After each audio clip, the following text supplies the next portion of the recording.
il avait quitté le Canada au début des années 2000, un an ou deux avant les fameux attentats terroristes du 11 septembre. Là. Ouais. Dans le temps de la mouvance d'Al-Qaïda et d'Oussama Ben Laden, on comprend qu'il était endoctriné. Il avait été faire des camps d'entraînement d'Al-Qaïda en Afghanistan.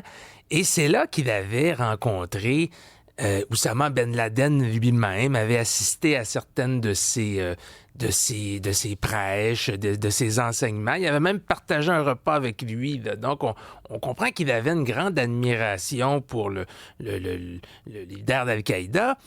Revenu aux États-Unis quelques années plus tard, il avait continué, même après les attentats du 11 septembre, de soutenir Al-Qaïda, d'envoyer de l'argent à des combattants. Donc, quelqu'un qui avait été sur le radar des autorités américaines, arrêté en 2003, et il a purgé 92 mois de prison aux États-Unis jusqu'en 2010.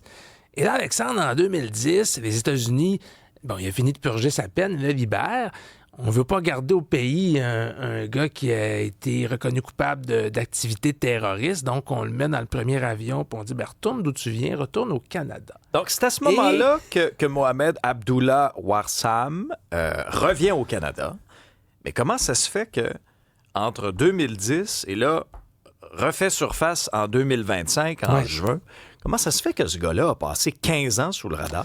C'est la grande question, Alexandre, parce que c'est comme si on l'avait rattrapé un peu par hasard. C'est que à la fin du mois de mai, venu de l'Ontario, il s'est présenté à la mission Old Brewery. C'est un homme de 51 ans. On comprend qu'il vit là, en situation d'itinérance, là, pas vraiment de domicile.